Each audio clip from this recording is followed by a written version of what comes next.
No, thanks. We're good. All right, let's see. How do I?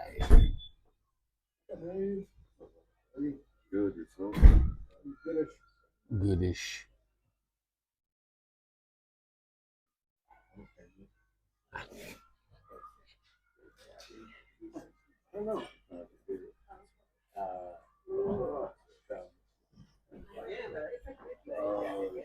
It's a party in the bathroom.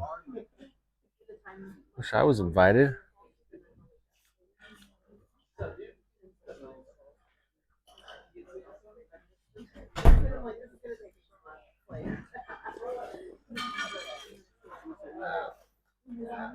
You are. Aw.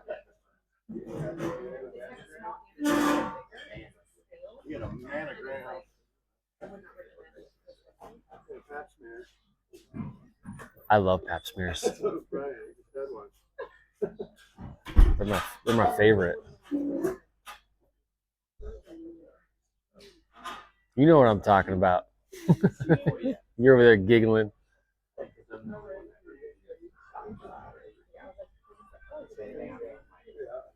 What? You got a question? Just honk the horn. Order in the court? Actually, don't. I'll be really loud.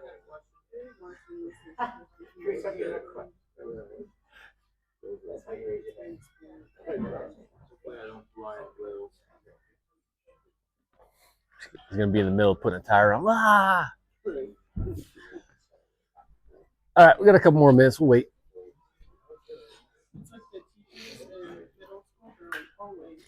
Yeah. Wait, but you guys aren't rowdy though.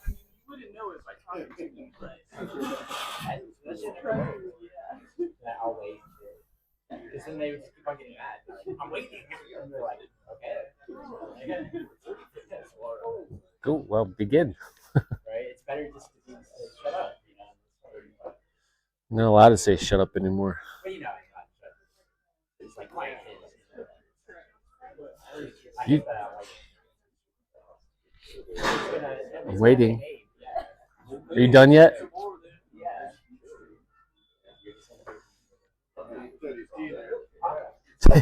Teddy's cutie.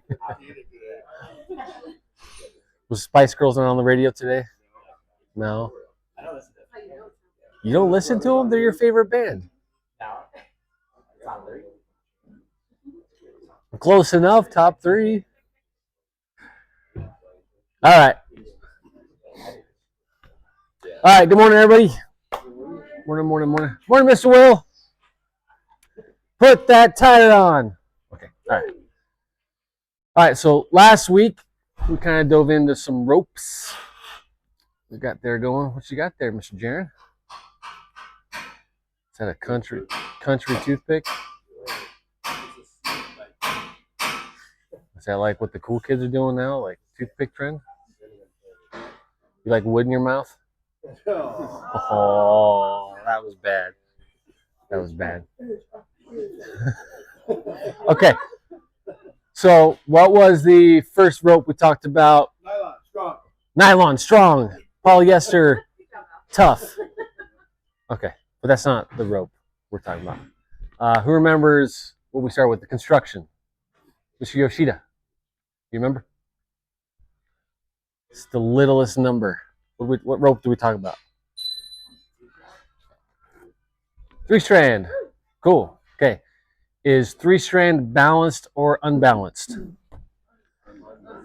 Unbalanced, right? Why? It'll untwist under pressure. Okay, so this rope's twisted. It's braided too. It's braided. Go ahead, Andrew.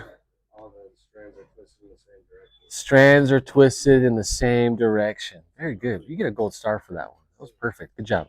Okay. Okay. So unbalanced, balanced, right? Under load, this wants to unravel because all the what? Strands are twisted in the same direction. Very good. Okay. These ones, right? They are not. They're balanced. So we have left hand and we have right hand. Okay. So once under load, they equal out the strand twists on them. Correct. Right? Cool. Okay. So 3-strand. Primarily made of what? Nylon.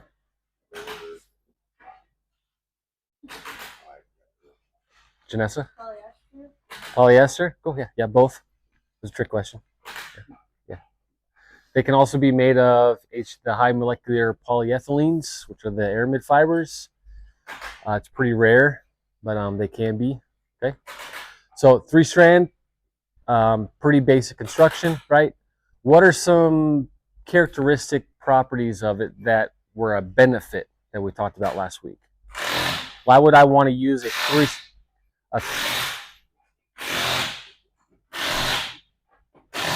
doing that on purpose, Will?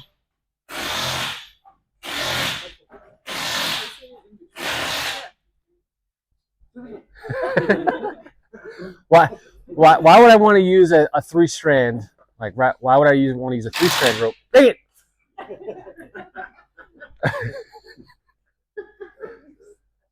Over. A different type of rope. I'm gonna shoot you, Josh. Why even? I mean, if it's unbalanced and right, it wants to unspin under load and it's bulky, and why would I want to use it? Cheap. Cheap. Very good. What else? It's cheap. What else? What do you think, Juan? Talked about like the bumps. Huh? The bumps. Remember? Delays? Oh, surface area. Surface area. Okay. Friction. I mean, there is friction involved in that. Yeah. Okay.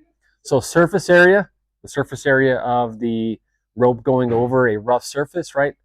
It's better at abrasion or resistance because they've got less contacting it, okay, as opposed to a 16 or a 24. Oh, dropped my rope. Okay, 16-strand.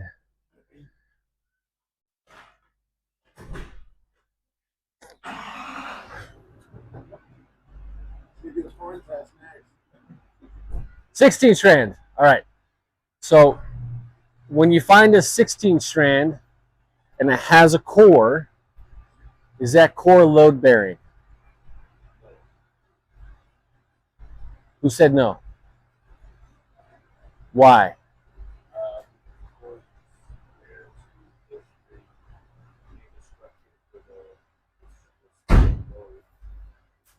Okay. You said yes. Why yes? I feel like the outer shell protects the core. That's a pretty big outer shell or cover.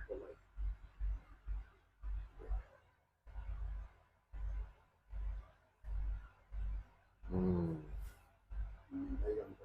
So how many? Yes, the core is load bearing. Okay, Josh is. Janessa is. Who says no? Okay, it's no. It's no. Okay, right? It's no. 100% of the uh, strand counts on the cover is not load bearing.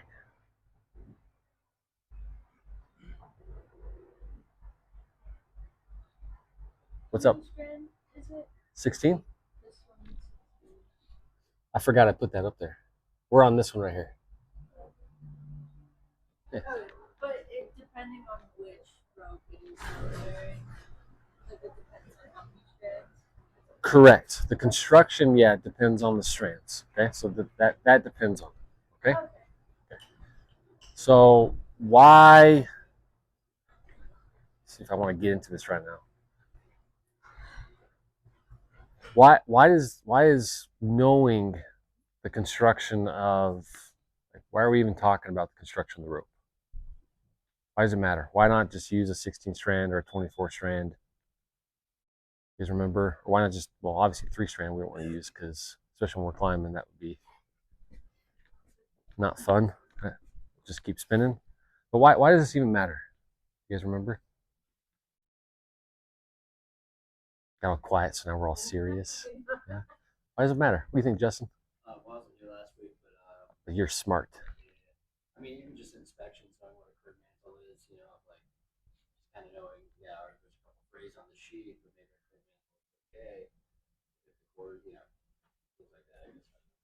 100%, 100%. Okay, it comes down to inspection and performance properties. Okay, also we'll get into later when we get into climbing.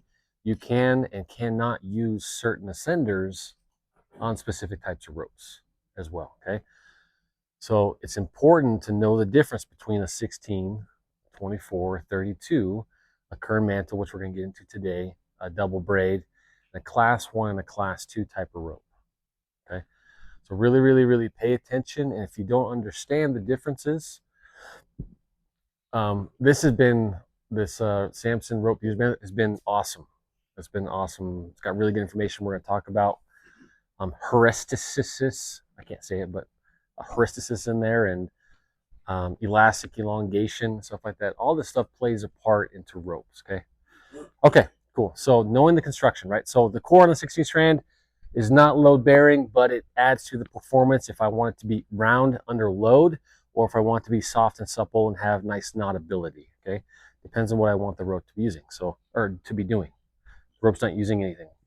Hopefully I won't have ropes on drugs. That'd be bad. Okay, next one is double braid. Okay, so double braid, usually a 24 strand or a 32 strand, which is going to be the one at the bottom. We're not going to talk about the round plate. Yeah,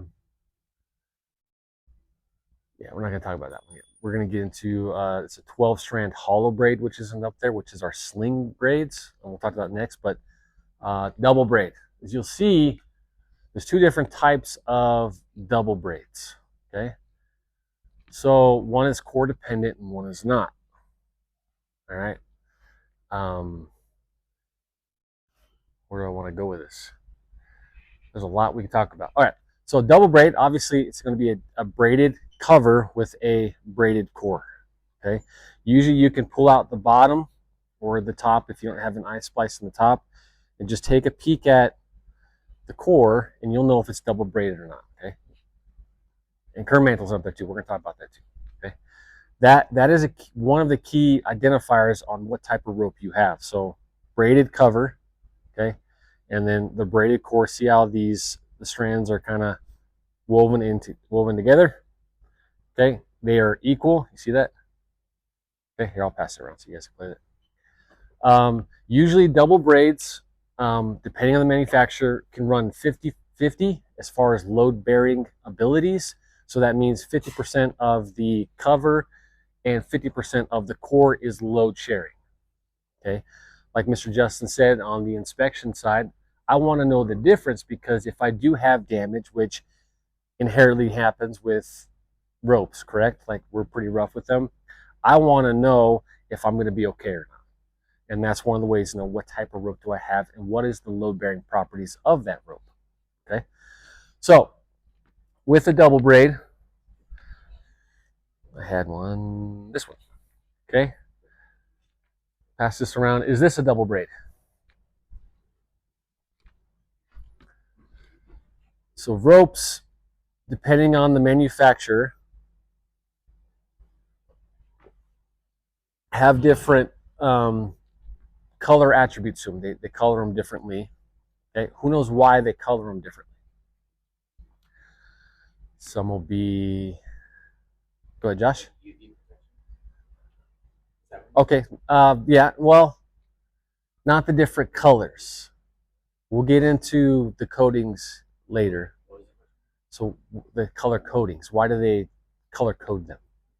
Like, why some yellow, some green, some purple, some orange, some white? Anybody know? Mr. Eric?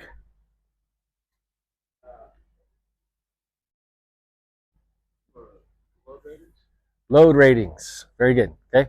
Now, they're in the arborist industry. Don't even worry about it. Okay. Unless it's specific to a manufacturer. Okay. So knowing the manufacturer, they color code their ropes to the load rating capabilities. Now, this is the same across the board as far as crane and rigging, right? A red sling is going to be less capable as far as load capacity as a blue sling is going to be. And that's across the standard, across the board in rigging. In arboriculture, no. Okay. Now, knowing the manufacturer, you're going to have different color codings within their own specifics. So Notch is going to have their own.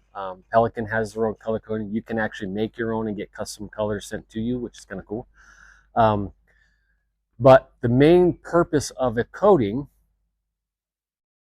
one is for identification, quick and easy identification, but also on those coatings is what they call polypropylene. Okay, polypropylene is abrasion resistance. It's a type of chemical, but also helps with abrasion resistance and then UV coatings on it. Okay, so that's important. Put that in the back of your brain and hold on to that UV coating or that polypropylene coating for a minute. Okay. Okay. So what type of rope is that? Double braid. It's a triple braid. Quadruple braid. Yoshida doesn't know.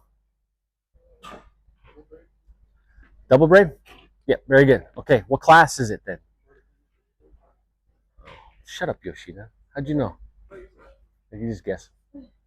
Yeah, very good. Okay, so that actually is a core-dependent double braid. Now, how many of you guys noticed that and were able to identify that? You did? Why?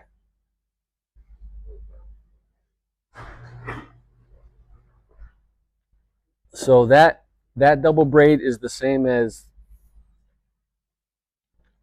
where'd it go? Oh, as this double braid?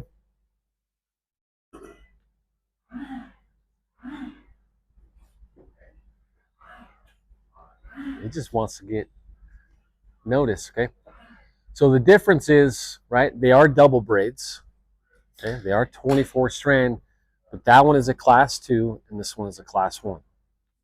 All right, there's a big difference between the two. So, okay, double braid, load is carried by both cover and core. Covers and cores with nearly equal elongation. Damage to either cover or core compromises the rope strength. Okay, the core-dependent double braid, which is a class 2, is what it's underneath. Load is carried by the core only. Okay, the cover protects the core from abrasion and damage to the cover can typically be repaired without compromising the strength of the rope. Okay, so that is key. Now, usually, okay, on your normal, the majority of the ropes that you guys are going to see, and then why I'm bringing up class 2s, is they're becoming popular. Okay, especially in crane rigging. They're coming really popular just because of their capabilities. All right, so our typical double braid is going to be like this one. Okay, 50-50 or 60-40 is going to be the load sharing. We're going to have, you guys remember what the middle is going to be made out of? After I confused the heck out of you guys. Nylon. Nylon is going to be in the middle, okay, because it's stronger, right? And then what's going to be on the outside as far as the cover? Polyester. I like that, yeah. Okay, so polyester, all right? So you're going to have two different types of materials put together to make different types of performances, okay? On your class 2s, okay, you're going to have usually a polyester cover, but on the inside is going to be an HMP, like a high molecular polyethylenes. It's going to be aramid fibers. So you're going to find Kevlar, Cordura, Amsteel, a type of like a higher grade type of rope that's going to be in the core. Okay. Now, so you're thinking, well, there we'll pass that one around.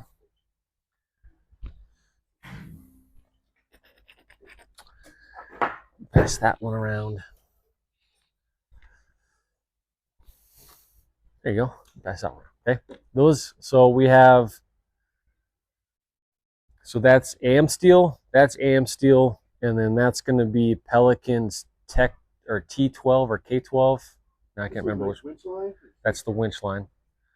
Okay, so Amsteel, all right, is going to be a higher an aramid fiber. It's going to be the high molecular polyethylene fibers. Okay, so how those fibers are, instead of like your polyesters, your nylon, right? They're kind of spun well together. These have a molecular property that's more crystalline. So when they're making the fibers, those crystals kind of stick together under friction. Under a microscope, you see they're kind of like crystals, okay? And they spun them together into the yarns. The yarns are spun into strands. Strands are spun into what you guys see there under the ropes. Remember the bobbins and the whole movie thing? Okay, so that's what those are going to be. The reason why, one of the main reasons why they put a cover on them. Now you're beating them. I don't remember if you're up or down.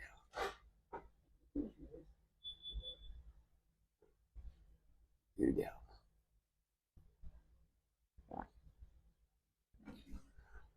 Okay, is this graph right here. This graph, super important, okay? So really we're going to talk about melting point. We're going to talk about elongation and critical temperature. Okay, those are really, really important. We don't need a specific gravity. So specific gravity is going to be, does it float or not? If it's 1 or 1 point whatever, it's going to sink. If it's point something, it's going to float. That means it's lighter than water. Okay, so that's what that graph's going to mean. Right, so you have 1.14, that means it's going to sink. You have 0.91, that means it's going to float. That means it's lighter than the water is. Okay, it's going to float, right? That's what that is. All right, so with your polyesters and your nylons, what do you guys notice up there? What do you notice?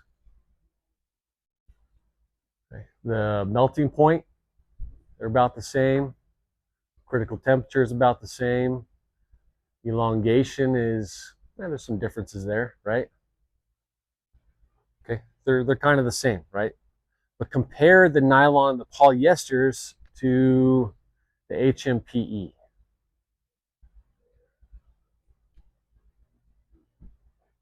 Okay, HMPE fibers. You guys see a big difference there? Okay, why? Like, what's one of the big differences you guys see? Elongation. Okay. Critical temperature.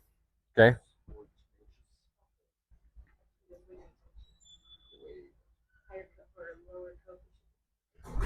Okay, we don't need to talk about coefficient of friction. That's how it goes over like smooth surfaces and stuff.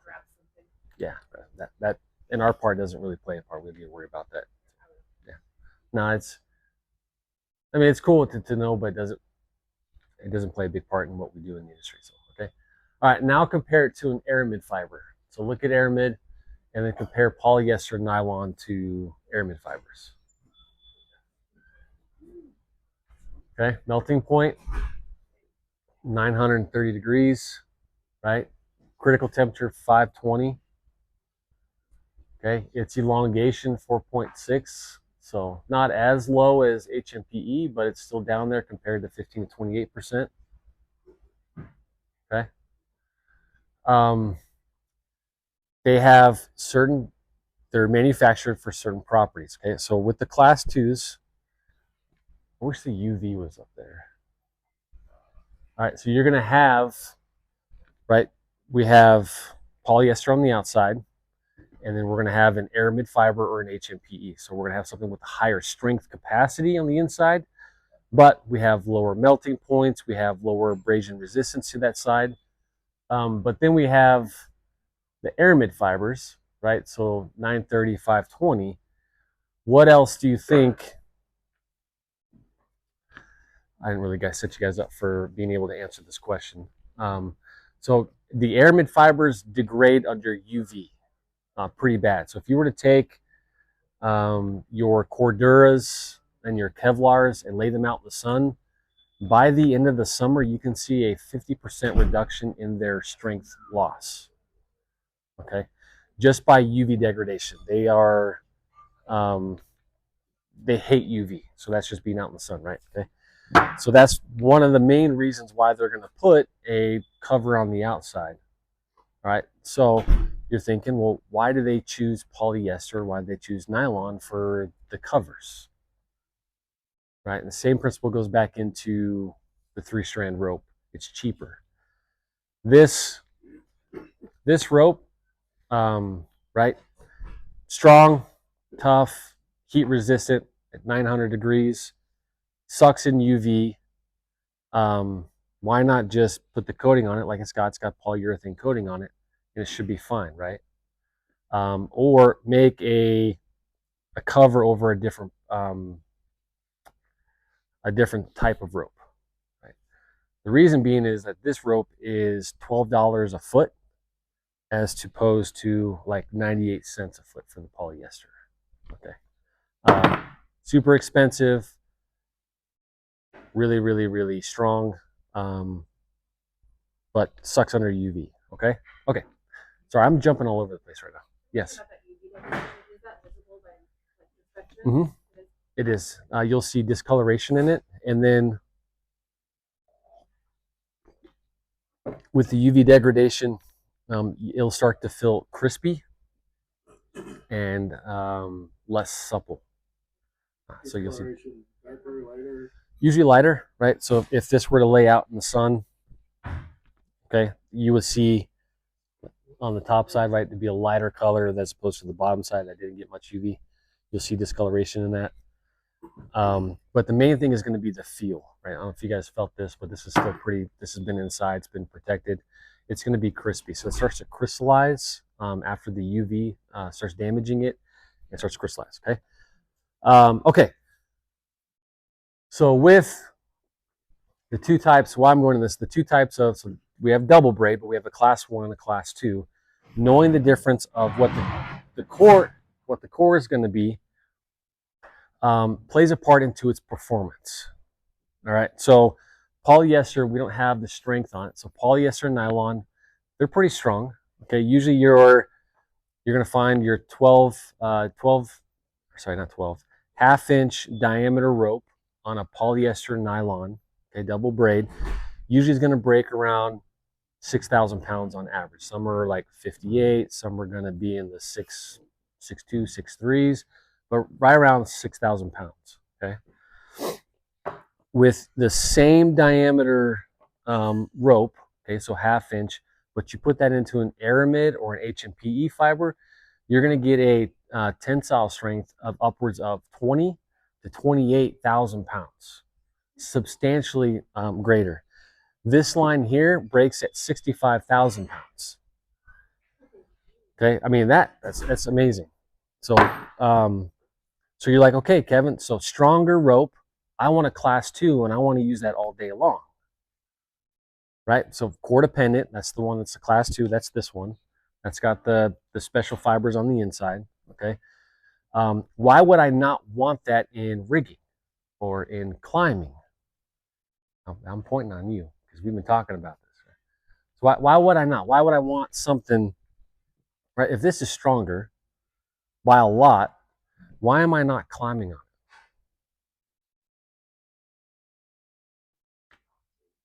It's pretty easy. It's pretty easy, man. Yeah. Can't put it through my zigzag. It's the same diameter, right? It's the same diameter. Yeah, Mr. Wee Woo. Okay, elongation. Okay, elongation shocks. Why does it matter? Why? The low elongation, it snaps easier under load. Okay. The ropes we climb on are designed to absorb the shocks so your body doesn't take it. Okay. All the forces on like a really strong rope, you would feel all of it versus the rope taking some of it. Okay. Okay. Let me ask you a question then. So I have. Sorry, Trevor.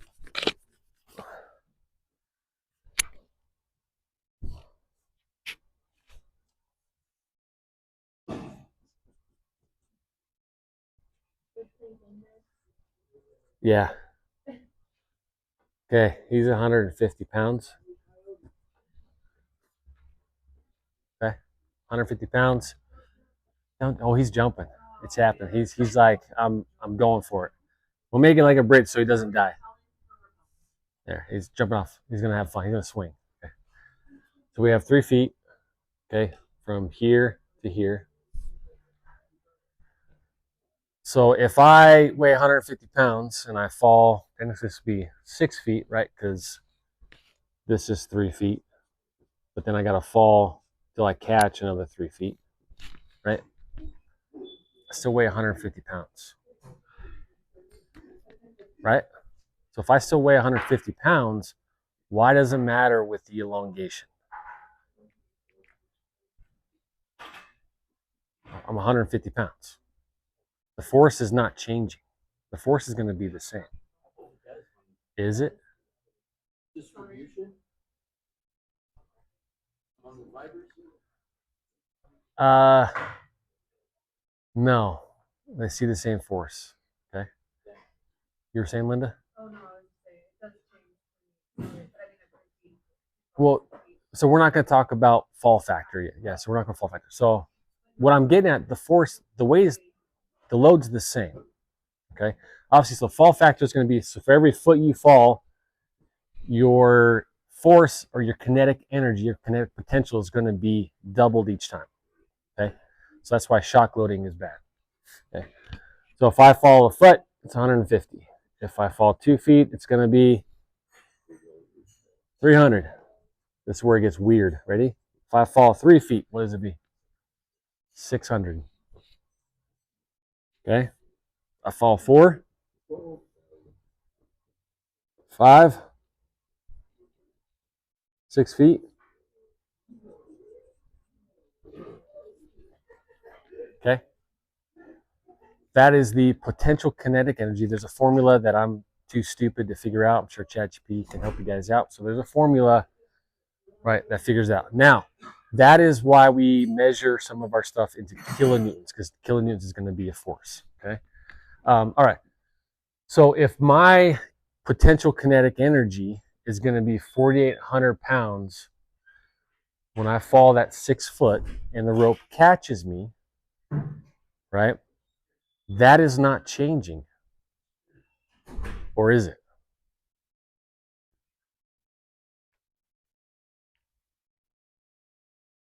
Does it change? So if I'm caught, this is where the elongation comes into play. Okay, so if this is aramid, right? That's aramid fibers. My elongation is going to be 4.6%, and that is 10% of load. All right, we'll get into that in a little bit. Okay, as opposed to 12 to 28%, or 12 to 18%, or 15 to 28%. That is elongation. So instead of this being 6 foot, I'm going to get a 4.6% of this length is going to stretch.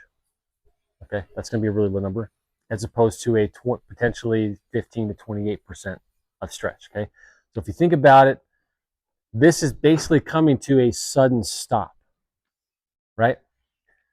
That is that sudden stop, kind of like, so if you got a truck, instead of it applying its brakes, right, and coming to a stop, it's going to hit a brick wall. Here's my truck. That's a cool truck. Okay. Poor truck. Okay. That's going to come to a sudden stop. That's the kinetic energy. That's the peak load that's going to see. And as you can see, those forces can generate super quickly. Now imagine if this was a 3, 4, 500 pound log that we're dropping on there, right? This can be well over 10,000 pounds. Okay. So elasticity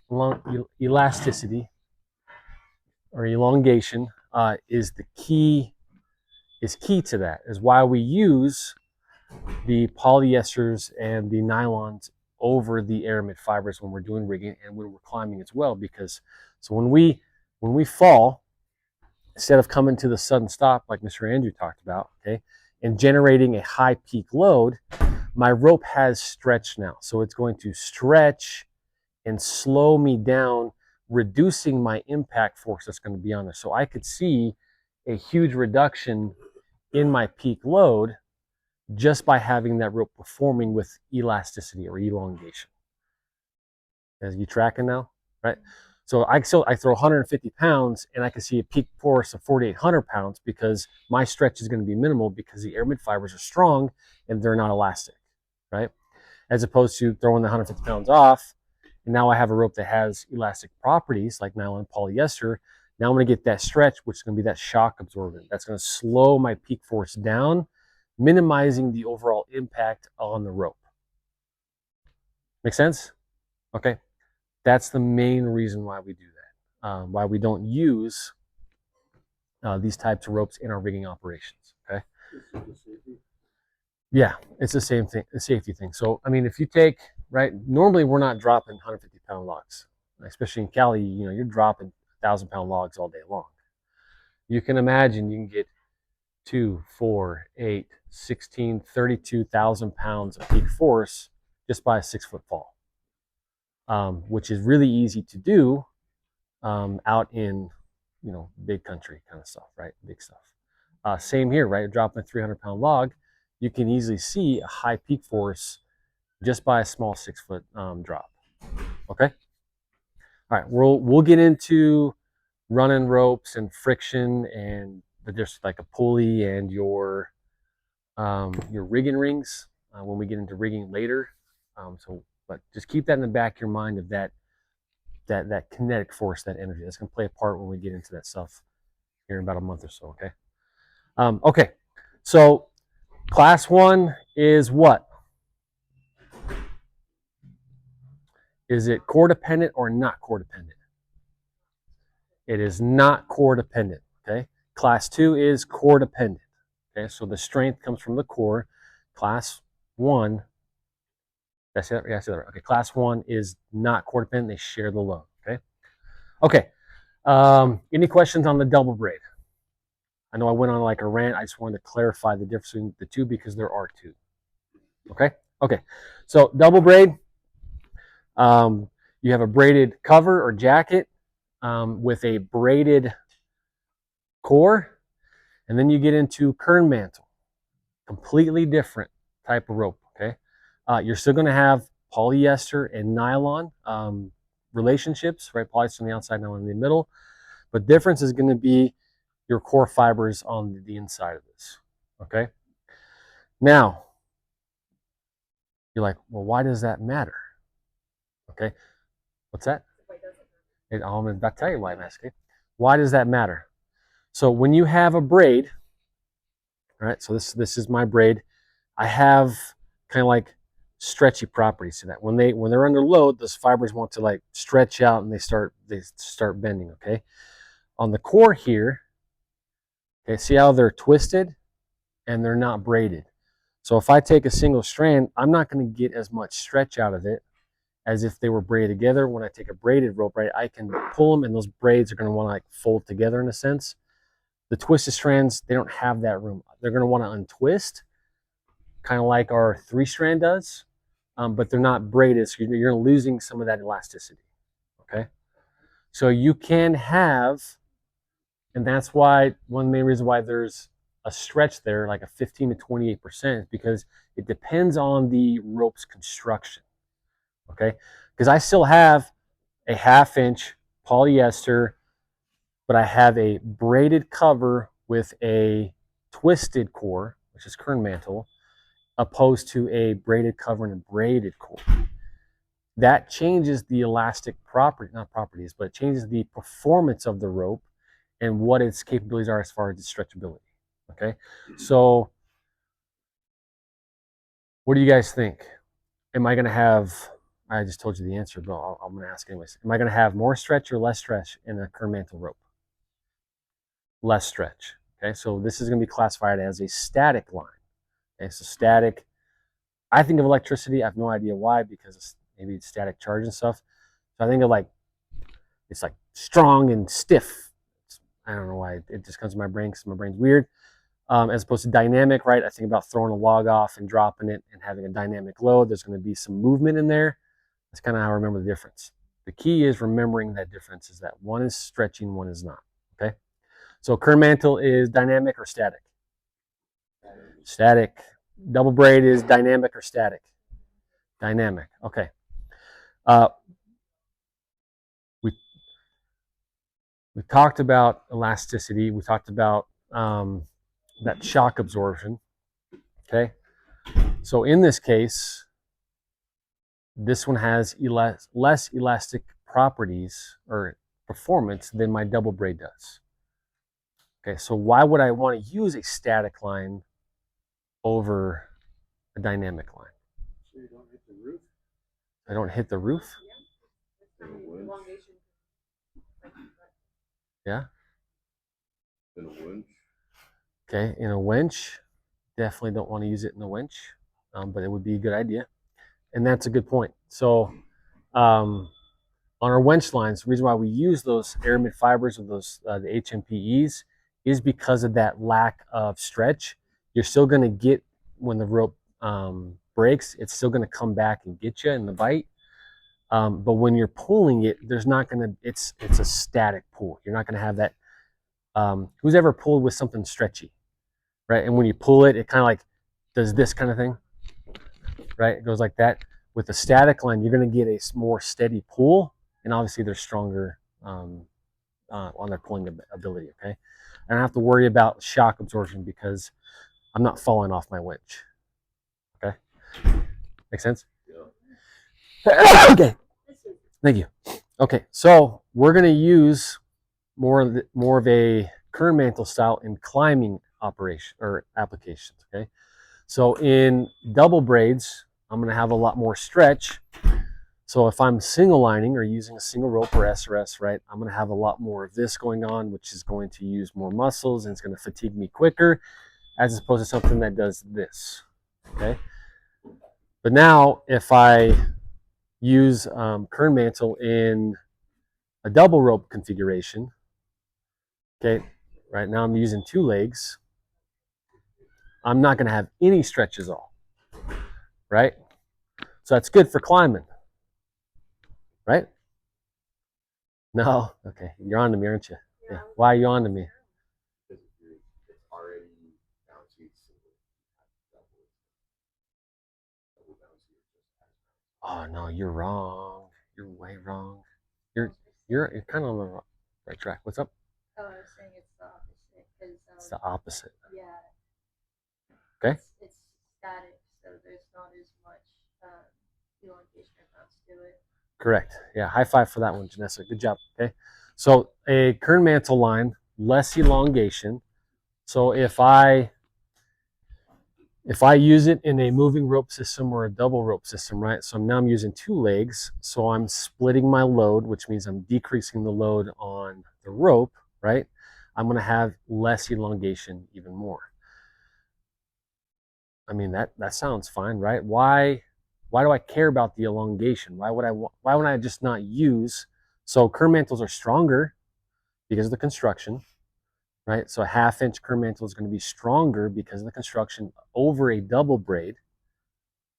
But remember the dynamic properties of that, the construction, right? The elasticity, okay?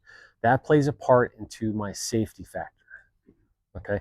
I want a rope that's going to have a good safety factor because the human body can only withstand or can recover from a 7 kilonewton fall, which is about almost 1,700 pounds, somewhere there, okay? So 1 kilonewton, 224.8. You can easily, as you guys can see here, we can easily generate off of a 5-foot fall for a 150-pound person, we can easily generate a high peak load over a 7 kilonewton fall. Okay, so if I take a rope that is static and make it more static, because now I'm using it in a double leg, right? My safety factor is not there as far as its elongation to slow me down from the fall. So I'm going to generate a higher peak load in the event that I do fall. You guys tracking? Okay, that's why I'm going to use not a kern mantle in MRS. I'm going to use a double braid MRS because, right, it's in a double. I'm using 2 legs. I'm splitting the load, the moving rope, right? So I got 1 leg and 1 leg. Okay. Now it's a trade-off, right? Now I can go static for single line. Now single line, once I use it in its correct, right, single rope, a stationary rope system, so using one leg of the rope. If I fall on that, I'm still going to have that safety factor of that elongation to catch me if I do fall. So that elongation is important when I'm climbing to reduce the peak load and the kinetic injury that my body has when I do take that fall. That makes sense? Yeah? Okay, so it's important to identify what rope you're using and in what application that you're using for, especially when it comes to climbing. Okay, same thing for rigging operations. Okay, I don't want to use a static line in rigging because why? Because remember, it's the same property as this. Okay, I got a stronger rope, I've got better construction, right? But I don't have that elastic property, right? So I can see a higher peak load when I'm rigging as opposed to the other side. So rigging, I can lessen the amount of kinetic injury or low potential on my rigging system if I use the appropriate ropes for that. Cool? Okay, so Kern mantle, twisted parallel fibers in the core, braided cover. Okay, double braid is going to be a double core or a braided cover and a braided core. Okay, so just pulling the tail end out, looking at it's going to help you identify it. Knowing the manufacturer where you got the rope from is going to help you guys identify that stuff. We don't have, just to clarify, we don't have any class 2 climbing lines or anything like that that's here at the shop or anywhere except for our crane slings. Okay, our crane slings are a class 2 because we don't have to worry about that because we're picking things up and then putting them back down. We want strong stuff. We don't want anything with stretch on. Okay, so these are the only ropes that we would be using that our class 2s are going to be for crane operations. Okay. Okay, cool. So with the parallel fibers, right? So we talked about with the three strand rope. Okay, so we wanted a balanced rope. I don't want my load, spin around like a circus. I want my load to be balanced, and I want to share the load equally. So what they did, instead of them all being right hand twists, you're going to have half of the core. So those parallel fibers, okay, half of them are going to be right hand twists, and the other half are going to be left hand twists. So when it loaded, okay, those want to untwist, right? They're going to untwist and cancel each other out. That's where you get the balance load from. Okay, so I'll pass this stuff. I'll pass this around.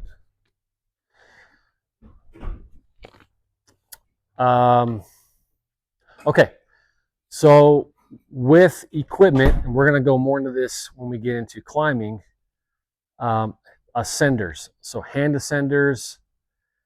They say foot ascenders, but I'm not too worried about foot ascenders as much. So the reason why I want to mention hand ascenders, it's not so much a practice anymore. Back when I started climbing, hand ascenders and like the frog system or the Texas tug, they were pretty popular.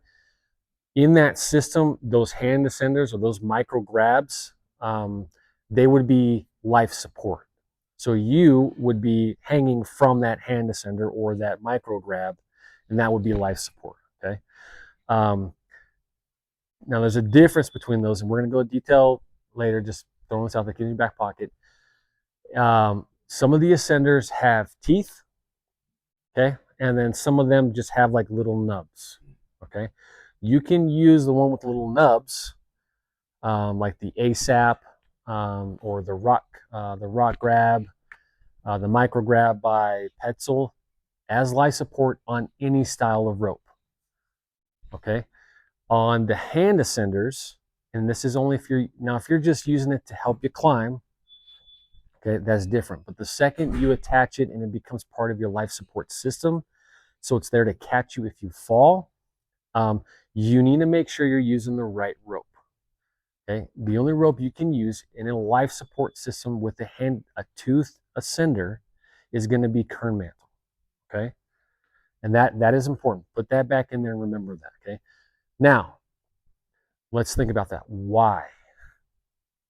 Are you ready? Okay.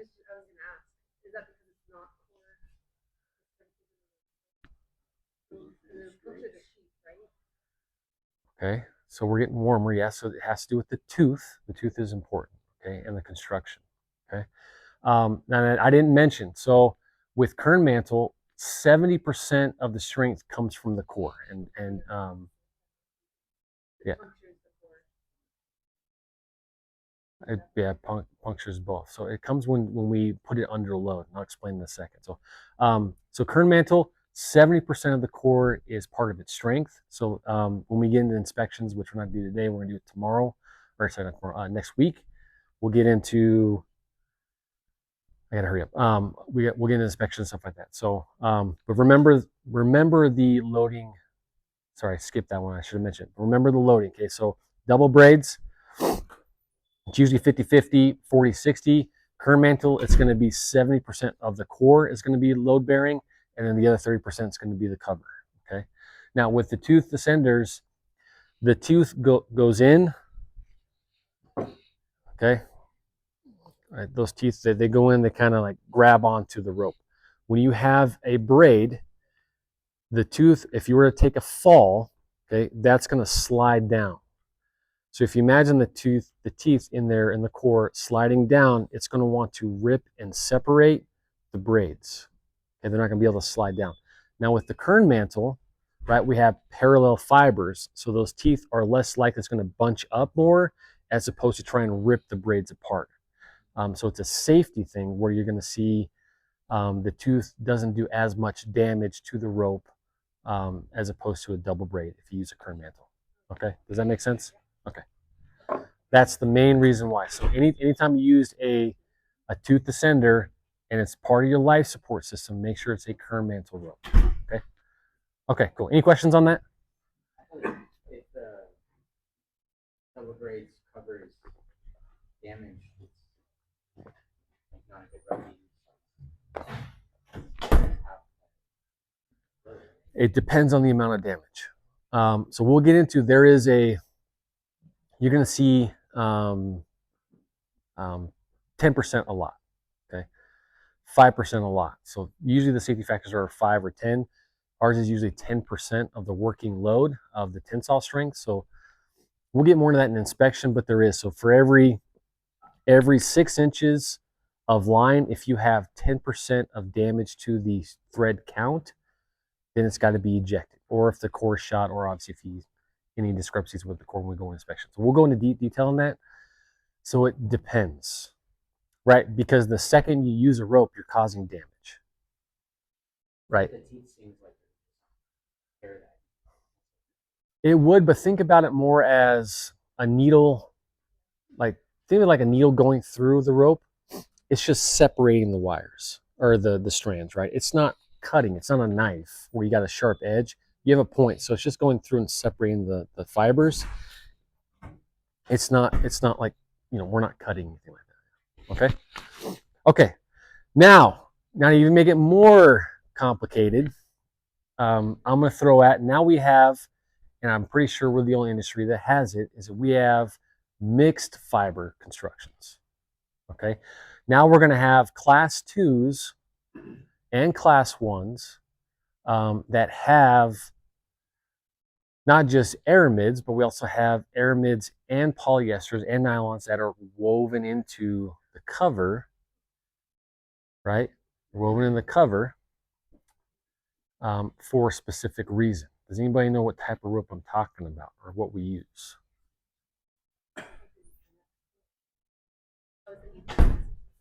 Not 10X. No, 10X is like there's 10X Tex. All right, so that's your 12 strand sling grade. That's 10X. AM still the same thing, right? It's those aramid fibers. Okay. Anybody else? Yes. Prusik cord. Yeah, dude. Yep, good. Prusik cords. So prusik cords are going to be, nice job. You're the man. Okay. Prusik cords. So what we have, right now we have double braids, but we have like a weird mix of them, and they're going to be all different. You're going to have some are just the aramids themselves, some are polyester nylon comparison. So it just depends. There's so many out there that it's hard to keep track of. Okay, so I like HRC. For me, it's my favorite. If you don't like it, you can order your own. Okay. It's strong, right? So we have a super strong. There it is right there. So this is the core. Someone put it on it. Thank you for that. This is the core. So you're going to have a high strength aramid fiber that's in the core. And then what they do is they'll take Kevlar or Cordura, which is another aramid fiber, and then they weave the outside of it, okay, with polyester fibers in there, okay? So you're going to see, we'll pass around, you see the discoloration in there. The white is going to be your polyester. The yellow is going to be your aramid fiber. I think actually that one is Kevlar. But why? Is that what you're going to ask? I was gonna ask if that because they want a higher melting point. Perfect. Okay, you were going to guess that too? No, I was gonna say it's the polyester thing with these. That's what I was gonna say. Okay. Right. So if I take a stiff, right? So if you guys felt this was pretty stiff. But the problem with aramids, right? We talked about is what? UV degradation, right? They break down a lot over UV. We work outside; they're going to be exposed to UV the whole entire time that we use them. Okay, but they're great at the high heat resistance, right? So now we're getting there. We're getting there. Okay. Right. So I want to, like a class 2s, right? I want to protect that strength from that UV and obviously abrasion from that. So I'm going to weave in those polyesters. Now, polyester, if we look at the, right, it has a critical temperature of what? 350. Okay, 350 degrees. How quickly can you generate 350 degrees on a pressure cord coming down a rope? With the yellow jackets chasing it? With yellow jackets, yeah, real quick, right? Use that polyester. Right. So we're gonna burn through, if we just use polyester, right? We're gonna burn through that pretty quick and start melting it and degrading that rope. So I can't use polyester for a pressure cord, right? It's gonna be tough. I'm gonna have a lot of glazing and a lot of difficulty. So that's why they'll intermix that polyester with those aramid fibers to reduce the critical temperature from the heat that's generated on that, okay, without exposing that core to UV and to other further damage, okay? Really, really important. Now we have, there are some ionize that are out there, okay? Ones like, oh, I made this one, but they're usually red, and I hate them. Okay? I hate them a lot because they're cheap, and a lot of people are not smart on identifying the differences between them, but they are polyester, okay? I've caught a lot of guys climbing on polyester ionize that are out there. Those polyester ionize are for rigging only, okay? So if you have one, which we don't, I've seen your guys' stuff, but if you come across one, first identify, make sure it is what it is. Usually they'll have tags on it, it'll tell you. If it is polyester, it's for rigging only. Because in rigging, we're just holding on to the rope like a spider leg, or if we're going to use it for an anchor point for our 5-to-1 systems, that is all that they're going to be used for. I've seen guys use them on the butt strap. Is that frowned upon? On their buck straps or the lanyards, they are on there. They'll have them like this one right here. They'll have it attached to like a hook, and you'll usually see them on like the 2-in-1s. Those are fine as well. I would frown upon them because I mean you still are, even a quick little like 2-foot rappel backwards, you're going to generate quite a bit of heat. I should probably find a video. I'm going to bet there's one out there where how much heat's generated in there. But you can generate a lot of heat from that friction really, really quickly on that. What you'll get is you'll get glazing. Okay. Now, before we close, I want to point out the critical temperature. Okay, that's not the melting point. Okay, that is the point that the fibers start to degrade. Okay, so if it reaches that level, that 350, it's not melting. Those fibers are beginning to, the chemical composition of them are starting to change, and they're not going to have the same strength and capacities as they originally did if they were original fibers. Okay, so heat is really, really, it can be our friend sometimes, but when we'll get later into climbing and rigging, think about heat and the property. Okay, I wish I had time today, but the property of the specific fibers that we're using and how we're applying them to our applications. Okay, so I threw a lot at you guys today, and I always wish we had more time because I just get going after the hour and then I want to keep going. But remember, the rope construction. What type of rope is it? What is it manufactured out of? Class 1, Class 2, and what is my application for them? Really, really important to identify your rope, figure out and use it the correct way, because you could have 65,000 pound strength test, but not performing the way that you want it to do to keep you guys safe. Okay. Okay. Cool. Any questions? If you do glaze your iodine, like you rub it on the bark to get that glaze off, is it just as safe as it was? It depends on the iodine. Yeah, so it depends. So usually, like if it's Beeline or HRC, you're still good. Okay, but it's 10% of the diameter of the cordage that is defective. So if it's glazing, and glazing is really, really hard to look at. Dang, I wish I had more time. I want to go into it, but anyway, so think about. Well, we'll get into this next week. We'll get into that. So that's under inspection. So 10% of the glaze, okay, damage of that. If it's 10% over the diameter of the rope, that is cause for ejection. Okay. Now your ionize are going to be different because they're constantly getting a glazing, so it depends on the amount of wear that's on the fibers. You'd have just to look at it. Yeah. But you're safe. Just so you know, you're safe because this. I think this stuff is like 6,000 pounds. So if you're using, that's why I like HRC is most of the strength comes from the core. So even if your cover is damaged, you're not going anywhere, right? Until you start damaging this, which is going to be pretty tough, right? Okay. Yeah, good question. Anybody else? Okay, cool. All right. I don't know. It's just the brand name HRC. Yeah, it's the brand. I don't know if it's probably got an acronym, but I don't know what it stands for. Yeah. Yeah. So HRC is that I and I pass around. It's just it's like ISEs. You know, they name Beeline, HRC, Veritas, all those other stuff. So it's just the brand name and the specific type that they have. So, but that, so if you guys see, the core is this stuff, and that's like that spiraling is weighted for 6,000. Okay. Okay. Cool. All right. Cheers, way. Circle up.